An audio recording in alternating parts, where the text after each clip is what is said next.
Hey guys, it's Chika. 皆さんこんにちは、チカです。皆さん、世界で最も成功している YouTuber って誰かご存知ですか？ Total subscribers of 43 million。すごくない？累計再生回数はなんと570億回超え。で、570億回って57 billion。経済誌フォーブズの YouTuber 長者番付では3年連続世界1位。You guys know who this is? なんと9歳の男の子なんです。What? Hey guys, today I'm going to show you how to make a fun DIY balloon race like this. Woohoo! Now enjoy! Roll the actual intro. Welcome to Ryan's World! ライアンズワールドという YouTube チャンネルのライアンくん。ライアンくんは3歳の時にお母さんとおもちゃレビューの動画を作り始めてわずか1年で大ブレイクしました。Hi Ryan. Hi Mommy. Okay, what you want today? What toy you want today? What is your pick of the week? This one. That one? 今はライアンズワールドどころかライアンズユニバースぐらいの規模でアニメーションだったりグッズだったり自分のテレビ番組までもう大活躍されています。動画ではライアンだけではなくてライアンのママとパパそして双子の妹たちのエマとケイトも今は出ていて、みんなが楽しく自然体で遊んでいる姿はもうプリンを含め世界中の子供たちがもう釘付けで見ているコンテンツです。で実はこのライアンくん日本人のハーフなんです。ライアンのパパの梶シオンさんは福島県出身の日本人の方で今は家族でアメリカのテキサス州に住んでいます。 Hey guys, today I'm going to copy whatever Daddy does. What? Me? もともとは建築関連のエンジニアのお仕事をされていたんですが今はライアンズワールドをはじめ9つの YouTube チャンネルを運営してライアンの世界観を守りながら様々な活動展開をされています。今日はそんなライアンパパ梶シオンさんをインタビューさせていただきたいと思います。 Greetings, Earthlings. 実は数年前 YouTube のイベントでお会いする機会がありそこから何度か食事をさせていただいて仲良くしてもらっています。 Without further ado, let's connect with Shion. We're connected! シオンさん、はい、ちかさん。お久しぶりです。おはようございますですよね、そちらは。おはようございます。ライアンズワールドの梶シオンです。よろしくお願いします。今日はシオンさんにいろんなお話をできたらと思っているんですけれど、先ほど私の方からちょっと皆さんにライアンズワールド、シオンさんの息子さんのライアンはフォーブズで3年連続世界で最も稼ぐ YouTuber としてもう僕の気持ち的にはなんかライアンがすごくてで僕がそのサポートっていう感じなんで結構いろいろ気楽にできてますもともとお猿さんがシオンさんと初めて YouTube のイベントでお会いした時にこんな方がいるんだよみたいなすごい興奮して話してくれたんですけどパパ日本人なんだみたいな日本で、知らない方もいるかもしれないと思うんですけどほとんど知られてないと思います。本当にもう日本の話も全然しなくて動画で当時多分誰も興味ないんじゃないかな僕は自分の話してもっていうことでずっと何も説明のないままだったんですけど最近なんかこういろいろ日本に行く機会が増えたのでこれはちょっと僕たちのバックグラウンドも説明した方がいいかなっていうことでどんどん日本人ですっていうことを言ってますね、最初はちょっとシオンさんのバックグラウンドをちょっとお聞きしたいと思うんですけれど、せっかくであればシオンさん英語ペラペラなので全然ペラペラじゃないですよ僕英語だとちょっとすみません日本人なんで英語ちょっと変ですよっていうことを理由に言い訳しててで日本語だとちょっとすいませんアメリカに移住したんで日本語ちょっと弱いんですっていう両方で今言い訳したんですけど今日からちょっとできないかもしれないですねその言い訳Okay, so English is okay? Yeah, English is okay. I thought we could talk a little more casually with English, so no keigo or any of that. Yeah, that's even better. Yes. Okay, so Shion, なんか呼び捨てするのちょっとちょっと嬉しいOkay, so first I wanted to ask a little bit about your background. So you were born and raised in Fukushima, right? Right, so I was born and raised in Aizu Wakamatsushi until I was 15 years old. And then moved to Texas due to my stepdad's work relocation. 15 years old must have been a tough age to move. Did you speak English at the time? No, I didn't. I couldn't speak English whatsoever when I was moving there. My mother remarried to Chinese American, my stepdad, when I was third grade. Since then, I had to speak English at home because my stepdad couldn't speak Japanese that well, and I could not speak English well either. So while I was still in Japan, I was trying to practice English at home. Okay, so for other circumstances, you actually had to speak English at home before even going to the US. Right.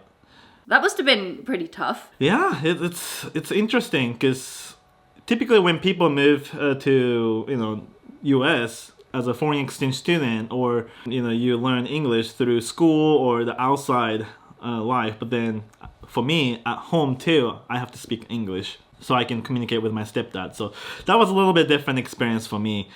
And 15 years old is a little bit difficult age to learn new language too. So throughout my middle school in Japan, I was learning Japanese history, and all of a sudden now I had to switch my gear to American history, a completely different subjects too. So I had to relearn science too. All the words are different. That was also interesting too. And within 3 years, I have to take SAT Right. for the college entrance exam, just like any other student who speaks English perfectly. So that was also a challenge for me too. How long did it take for you to kind of, be comfortable? I still don't feel comfortable with my English. Sorry, and I'm making you speak English right now. No, it's okay. It's a lot easier when I do a kids show because I don't have to talk too much and too long. So I feel a lot more comfortable doing our own show, and I don't have to talk mature language. But whenever I do business in English, I still get nervous. I still feel like I have a disadvantage as far as during the negotiation. I feel like I wish I could do more, or I could rephrase it in a way so people would understand my point of view a little bit better, so the conversation goes smoothly. So I wish I can improve my English a little bit more, but been working on it. Yeah, I mean, I don't think you really need to with the success that you've had business-wise too. And then you went to university in the US, Texas Tech University. And what did you study there? I studied civil engineering. My specialization was structural engineering, so designing buildings, office buildings, apartments, garages, and like shopping centers. And did you end up using that degree?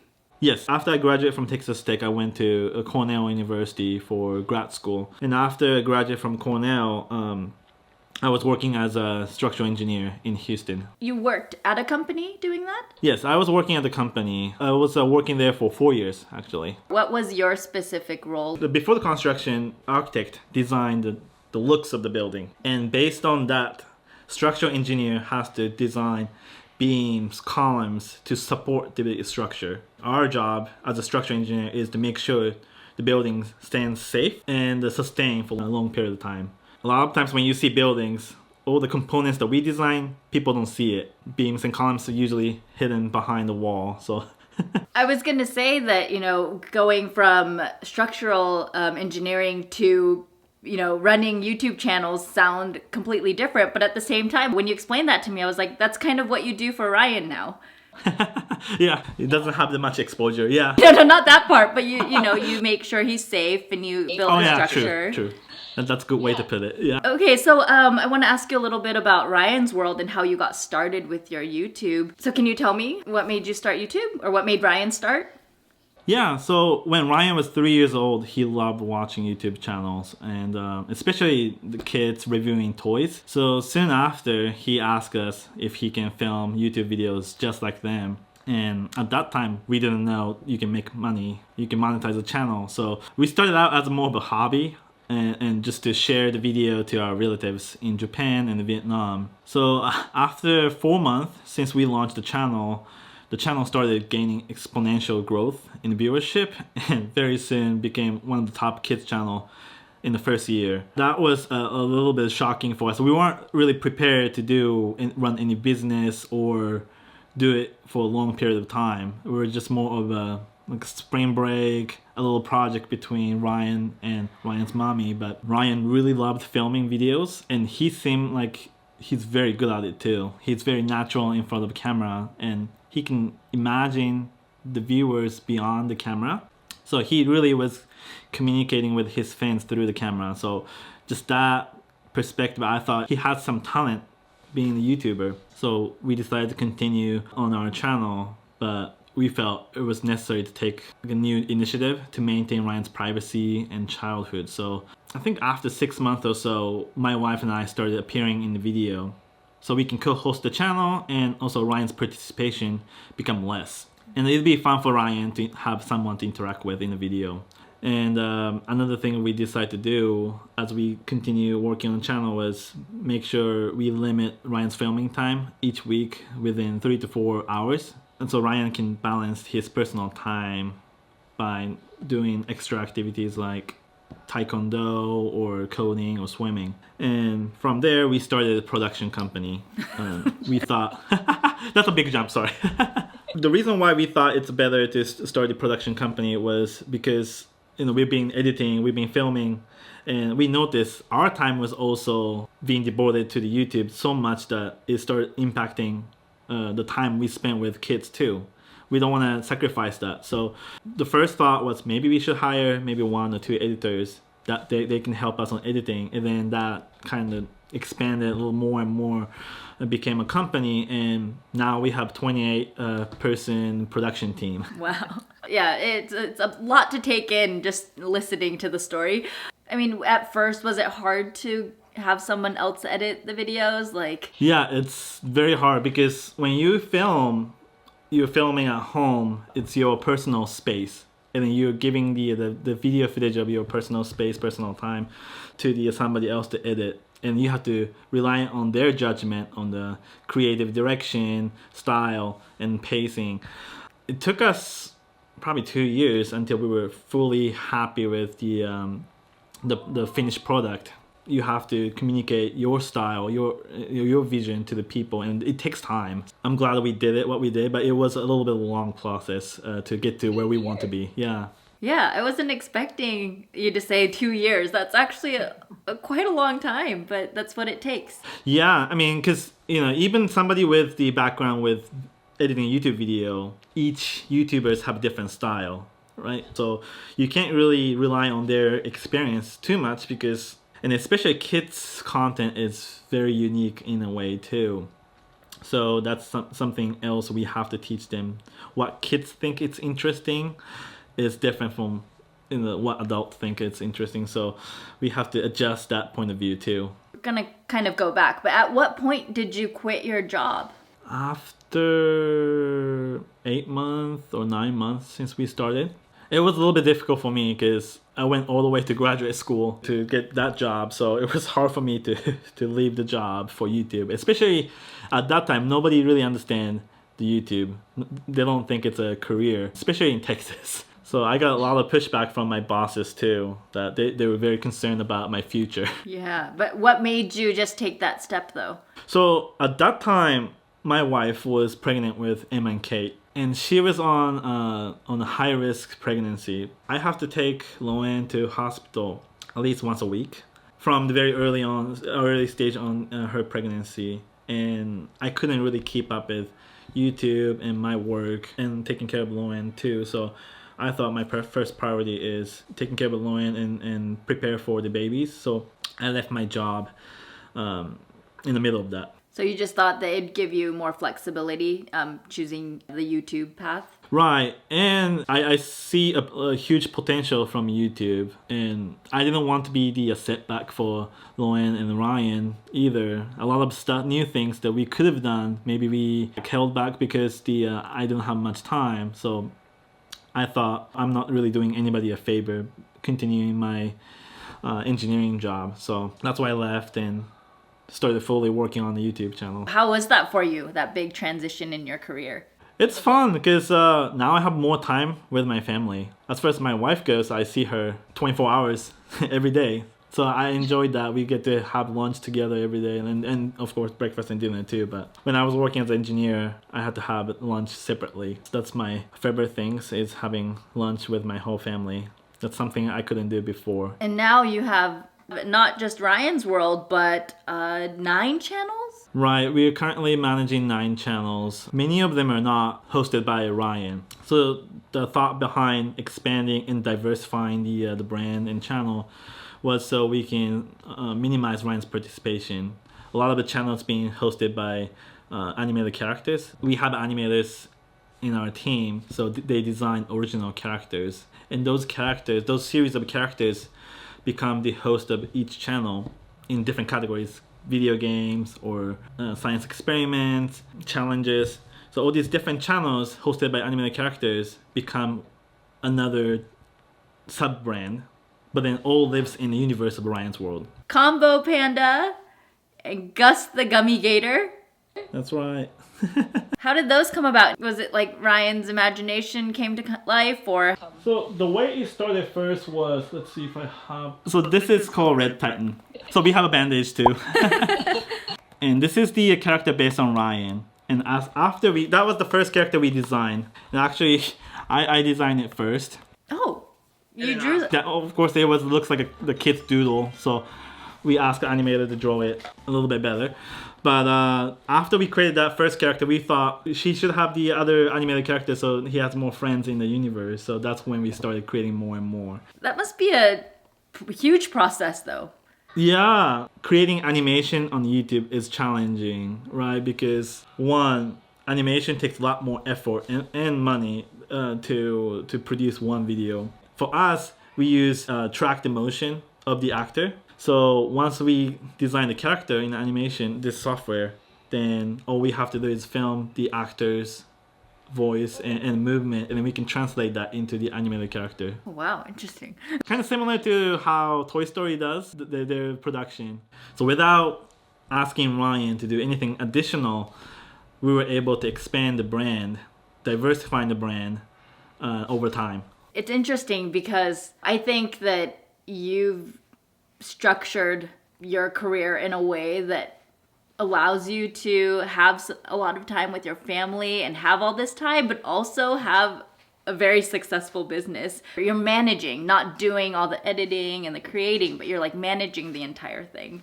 And that's something that I just cannot, that's like that step that I can't take.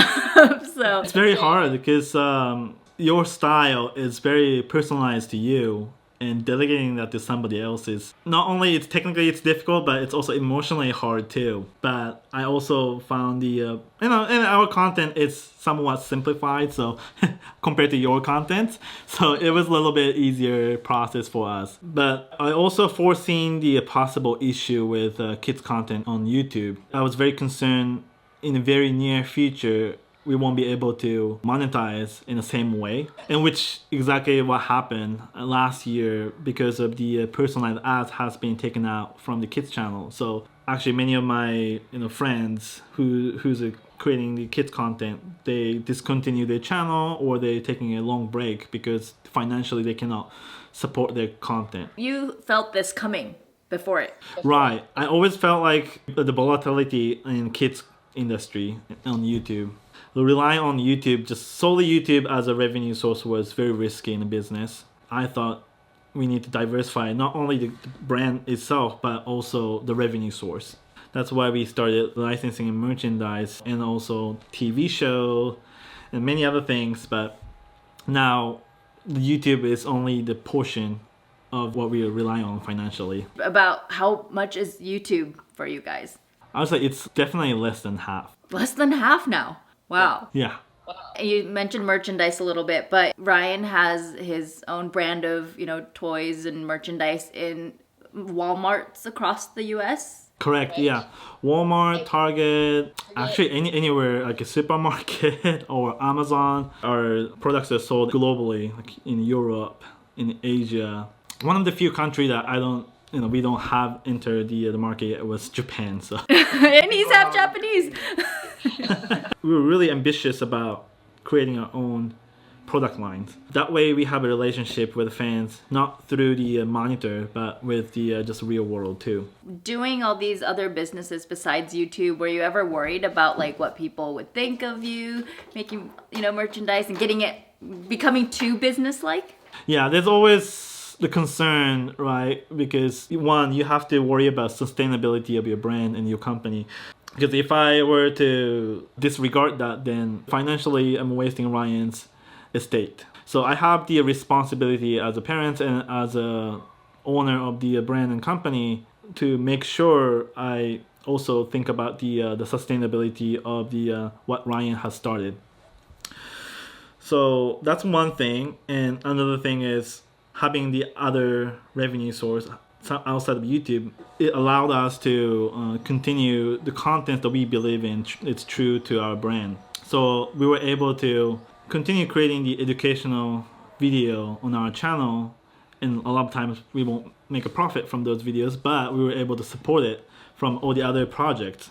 So overall, that's benefiting the brand and also benefiting the Ryan's fan too. You're doing all these new things and you're having success in all these new worlds. I mean, what do you keep in mind when you're doing something brand new that you haven't done before? I always try to keep in mind that it's something that Ryan is interested in. When he started, he had an interest in reviewing toys, but that was when he was 3 years old. Now he's 9. His interest changed drastically since then, and we're trying to make sure we align with his new interest. Now his current interest is video gaming or doing cool science experiments or learn different language or learn coding. So we're always trying to make sure we take a close look at it. And of course, we're trying to package in a way that his existing fans still be interested and still entertained. But the first goal is to make sure Ryan enjoy what he does. So you guys are just loving parents. That's what's brought you here, basically.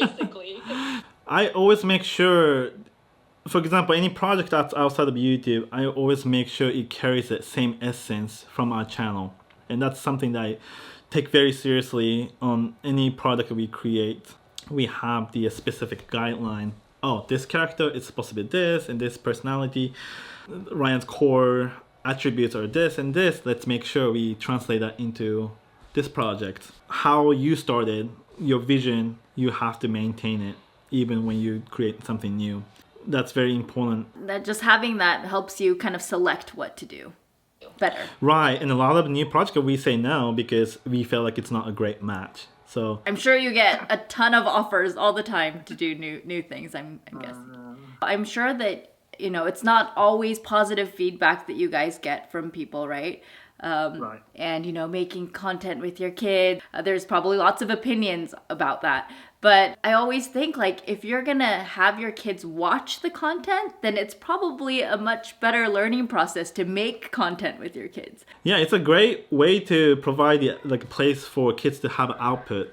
Ryan learned a lot by explaining his thought through the video. And I mean, you can do it outside the video too. Creating a YouTube video was just kind of one way for us to give Ryan an opportunity to explain his thought to other people. And that ability can be used for many other industry, right? If Ryan later on becomes a leader, that's one of the essential attribute that he needs to have is being able to explain his thought and being able to understand the others' needs too. I think through working on YouTube, Ryan gained that experience. And one thing I liked about YouTube was it expanded to having his own TV show. Nickelodeon, right?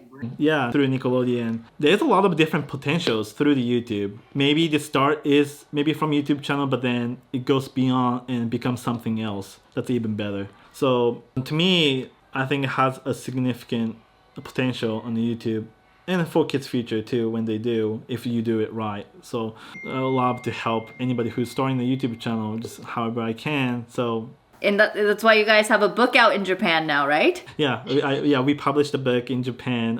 Yeah, it's very detailed and has lots of good information. We've been reading it. I have it right here.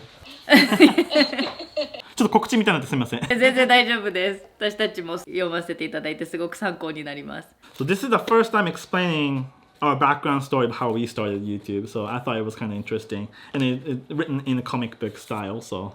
Easy to read too. I'm usually not good at reading the text, so. But yeah, so you guys are starting to do stuff in Japan as well, right? I went to Japan, let's see, when was it? 4 years ago, 3 years ago, 4 years ago. I went back to visit my family. I think it's been like 12 years. For the first time in 12 years. Yeah, it's been 12 years. And it was really fun to watch Ryan interacting with the Japanese culture.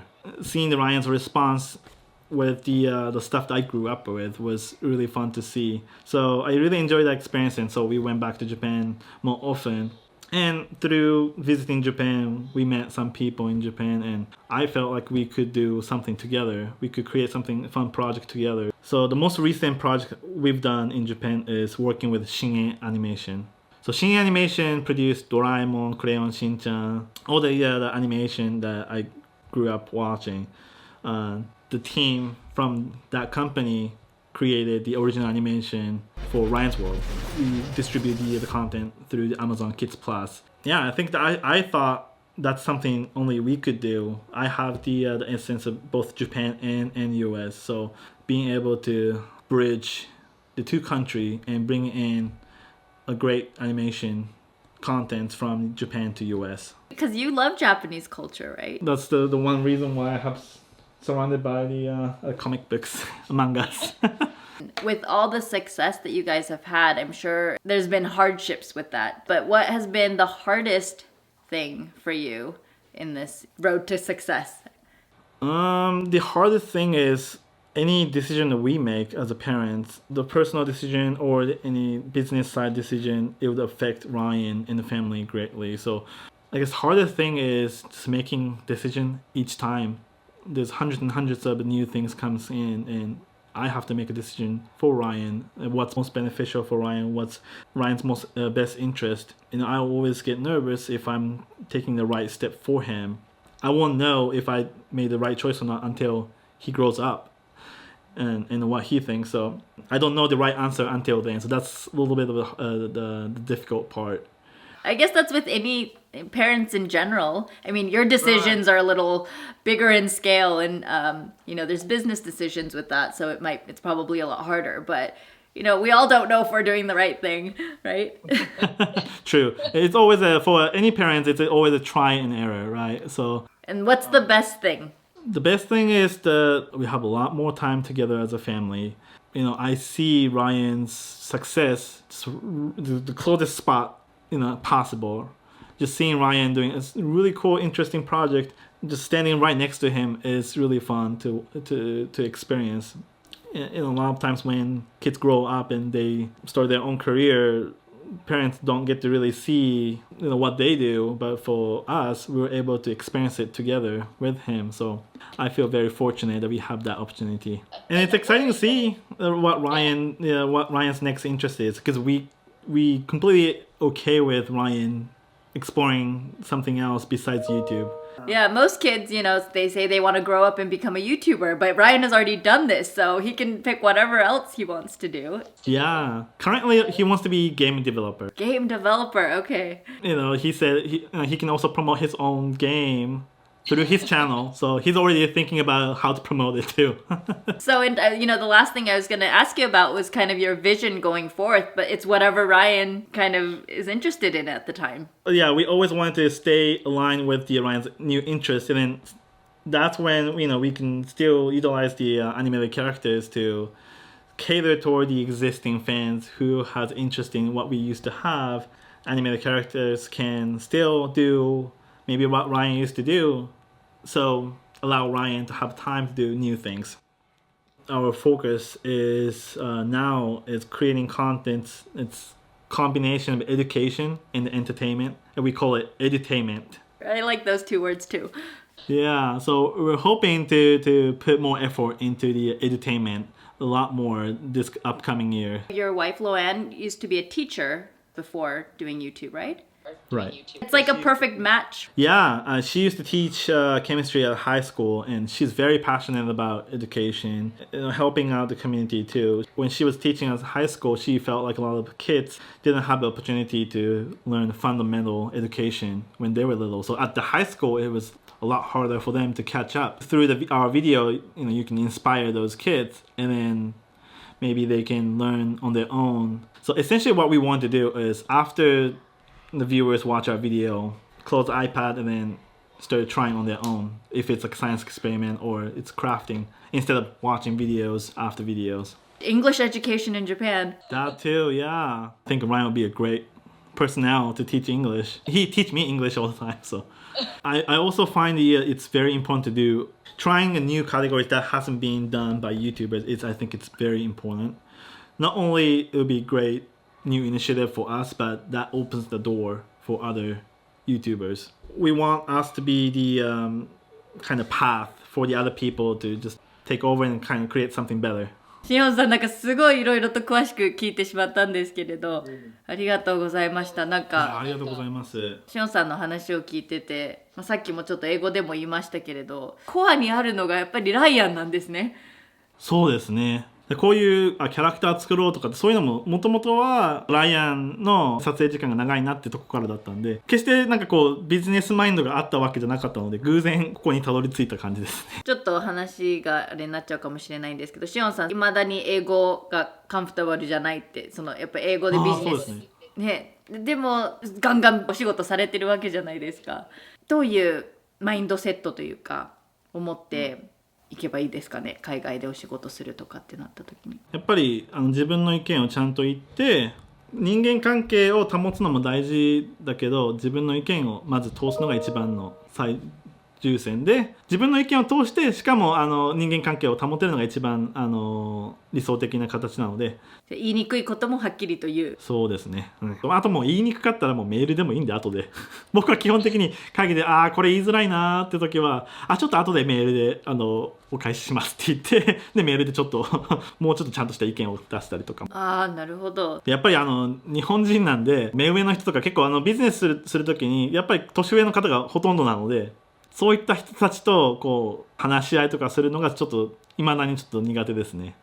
ちょっとこれ失礼なんじゃないかなとかってちょっと考えてからお伝えしたいなって時は、全然その時に無理に説明しなくて、ちゃんと考えがまとまった時に実際に会って話したりメールでしたりするのが一番かなと思いますね。やっぱあとアメリカでビジネスするんであればやっぱスポーツ見るのがいいですね。なるほど。いつも思いますね。みんなこうアメリカンフットボールだったりとかベースボールの話、多分男の人だと特にだと思うんですけどの話になるんで、そういう時はいつもポカーンと聞いてますね。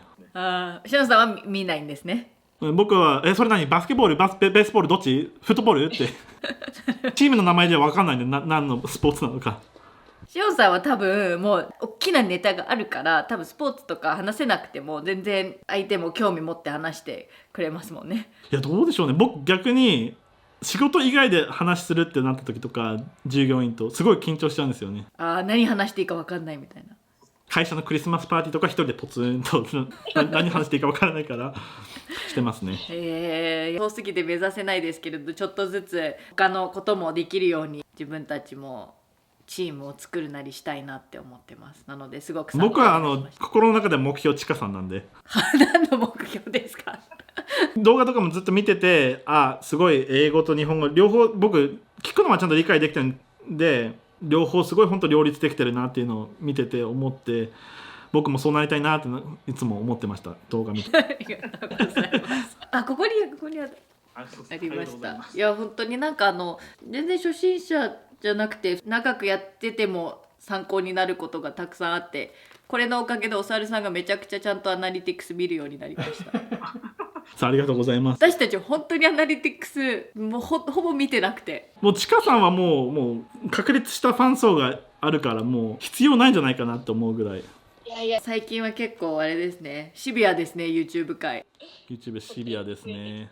コンテンツ増えてきてますし、芸能人とかもいっぱい参入してるので。日本とアメリカ違いますよね。アメリカは逆に YouTuber がテレビに出てるっていうのが多くて、YouTube とかデジタルに逃げていた視聴者を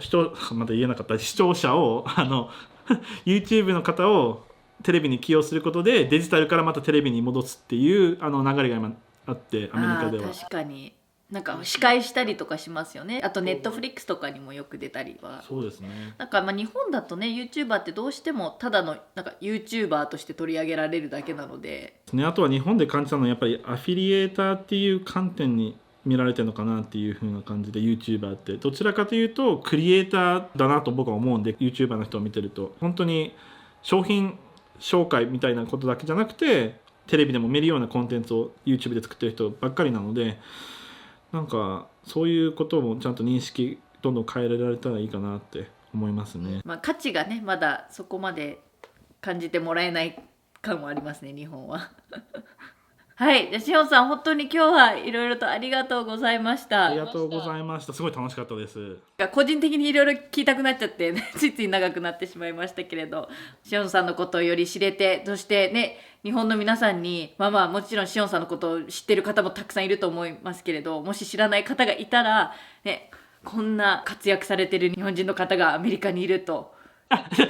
僕じゃなくてライアンだからチームじゃないですか。チームですよ。戦隊ものでいうイエローレンジャーみたいなキレンジャーみたいな僕は裏方なんでいやでも本当に前職のそのサポート、やっぱりファンデーション基礎を作ってあげてちゃんとサポートしてあげるっていう前職がすごいなんか実際は生きてるんだなって思いました。お話を聞いて素敵でよく言っていただいてね、ライアンとロアンさんとエマとケイトにもよろしくお伝えください。 Tell your family hi for me。 ありがとうございます。ありがとうございます。ありがとうございました。はいはい、どうですかね、大丈夫でした？やっぱり緊張しますね。バイリンガルのチャンネルでのインタビューって多分数倍緊張しますねなんでですか？